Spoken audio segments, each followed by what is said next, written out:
Today we're talking about lip syncing and backing tracks. Is it fair enough to mime, or is it just straight up cheating?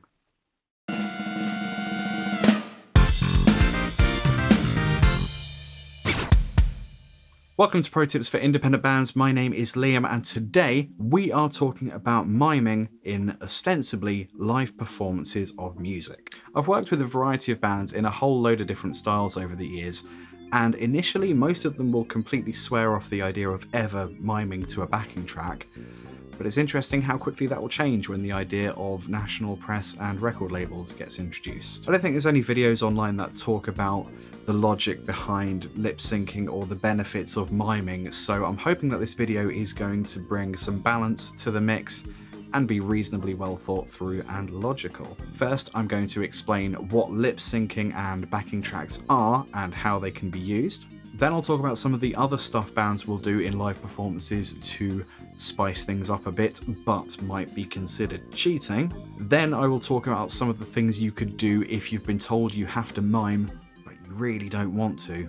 And then we will finish by wrapping everything up in a neat little thought package, sometimes called a conclusion. Miming to backing tracks or lip syncing is a contentious issue.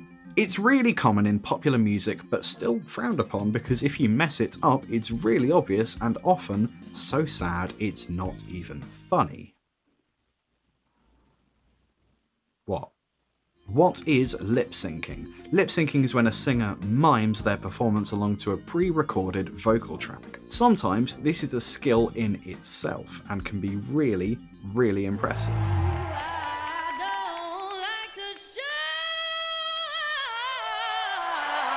Other times, it's just Britney Spears with a microphone stuck in her hair.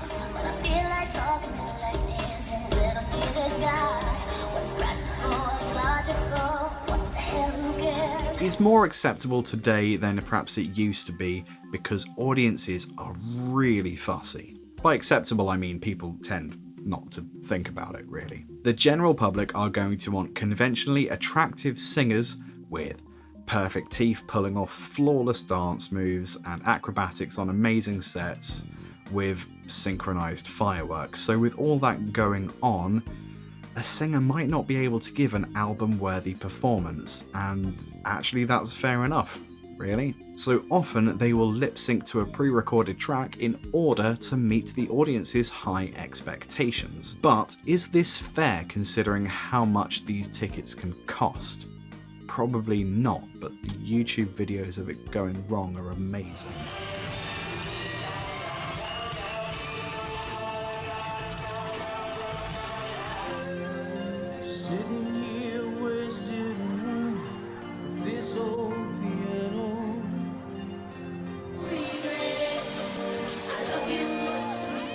What are backing tracks then? Backing tracks are the same thing but for an entire band rather than just for the singer. Think about old shows like Top of the Pops. Those performances were all mimed. It used to be really common in the back when times because it was easy to point a camera at a band and then press play on a record rather than having to mic up every individual instrument and worry that it sounded good.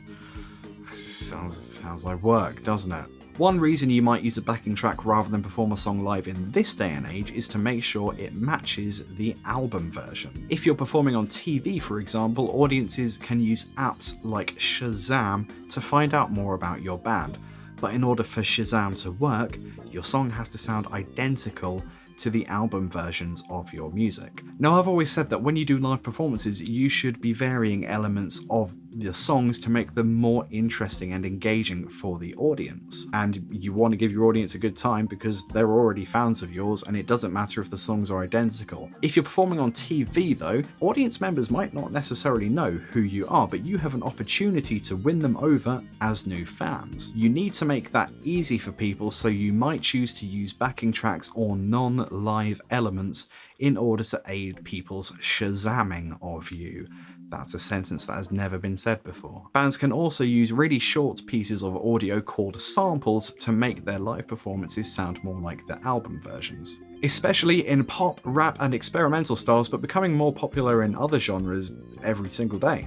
Often it's the drummer who gets the job of triggering these samples and effects, often through something similar to a Roland SPD sampling pad. If you're like me and you like using a lot of ambient effects and found sounds in your recordings, I think it's fair enough to want to try and take some of those to live performances as well. No one's going to blame you if you can't fit half a factory on the stage with you, so just use something like a sampling pad to trigger machine noises, and that's cool, no one's going to blame you. That's fine. Generally, the longer a sample is, the more likely people are to call you a phony. If one button makes a 3-minute noise, then how do we know the entire song isn't coming from that same one button? Now, this will vary from genre to genre depending on how open your audience is to electronic elements like looping and sampling, that kind of thing. To be safe, I often recommend that people trigger samples quite often. So rather than having, for example, a percussion loop that just repeats, have someone perform that percussion section individually. Or rather than having a full backing vocal under one sampling pad, why not divide it up so you've got one pad per line or something, so it looks like you've actually got to hit it in time, and therefore it's arguably more musical, maybe? I don't know. Also, from a tech perspective, if you can make samples shorter and trigger them more often, sometimes that makes things easier and less likely to break. Sometimes it does. I'm gonna let you play with that. One time that you will definitely have to mime, regardless of genre and whether or not you like it, is for your music videos. These are basically never live because, again, they've got to match the album version of your song. So you will be miming. And when I say miming, you can actually strum your guitar, you can make notes and whatever, but it's either not going to be plugged into anything or they're just not going to use the audio from that take. So with that in mind, you may as well make your playing as visually impressive as possible and, dare I say, have some fun with playing your instrument. Yeah? Look like you actually enjoy it. The exception if you're doing a live session style video, in which case, yeah, you will be performing live, but actually, I think this is kind of a separate thing to a music video. They kind of serve the same purpose, but I often think that a live session is more for people who are already your fans, or a music video is supposed to gain you new fans, broadly. That is. Here's a few things that you might not know your favourite bands do in order to spice things up on stage. Fake amplifiers. A lot of bands do this, but the biggest example I know of was Status Quo. They would have a massive array of Marshall stacks on stage to give the impression of this wall of sound, when actually the only amplifier you're hearing is a single Vox hidden behind the Marshalls. Many big bands will have additional band members, sometimes playing off the stage and very seldom seen. Is it wrong that Green Day use an additional guitarist live when all the posters and album art has just the core 3 members? Guitar techs doing your pedal switching for you is quite common as well, because it allows a guitarist to run up and down stage during a solo without really having to worry about hitting a boost pedal in time. Lastly, a lot of singers will use teleprompters, probably more than you think. Ozzy definitely did, and so did Axl Rose. Here is a creative way to not be found out for lip syncing should you decide to do it. Mariah Carey and Madonna are both known to have created several vocal takes for each song, so they would vary not just from album versions but from performance to performance. You can do this by varying the length of some words, maybe ever so slightly missing a pitch, or even by varying a small improv section from the album versions. And that should be enough to convince you you're listening to a live show. It's a bit cheeky, but I guess I admire the dedication to the lie. Here are some creative ways to retain your dignity if you decide to not lip sync. Transposing your songs. If you feel you might have to lip sync because your singer's getting on a bit and he can't quite hit the same notes he used to be able to, why not just down tune your instruments and just play in a new key? It'll be easier for the singer because he won't have to stretch his range quite so far, and especially if he's playing song after song after song after song, even a little change can really benefit them. Your audience probably won't even notice the difference from the original tracks, and you'll still be giving an authentic performance. It's just down-tuned slightly. One of my favourite ways to avoid lip syncing altogether, especially if you're being made to by your management or your label, is to just muck about on stage and clearly not even perform the music just to entertain yourselves. There's loads of footage on YouTube of bands swapping instruments, dancing about, and just clearly not performing.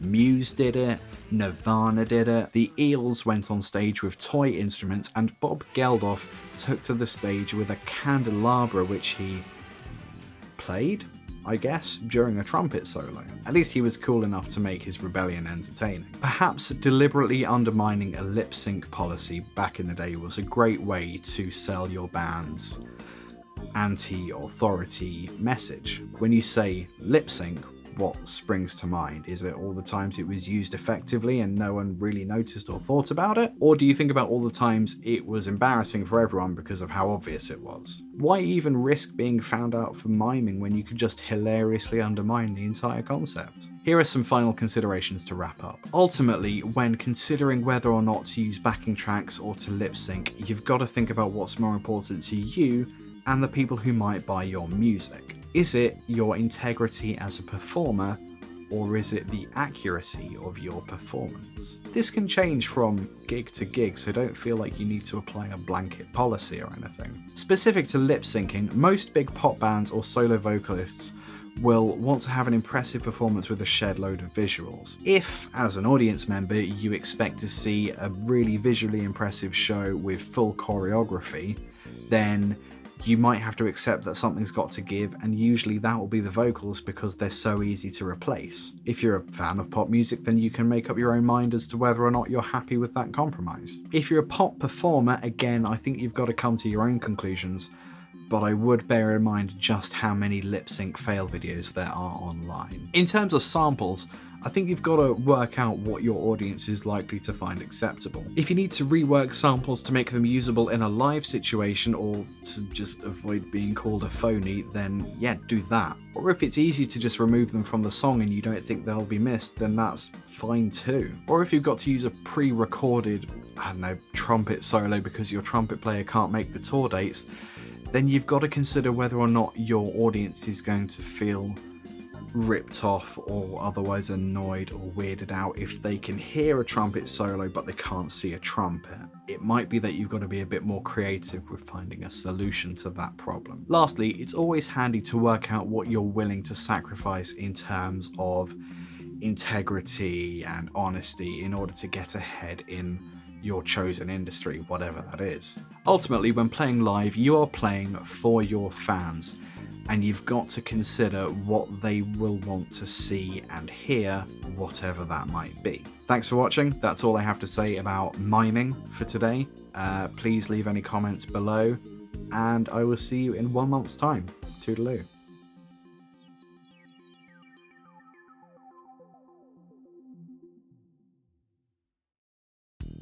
Thanks for hanging out and watching Pro Tips.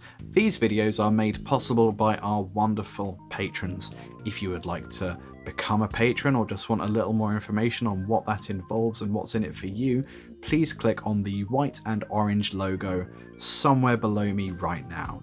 Thanks again, and I will see you later.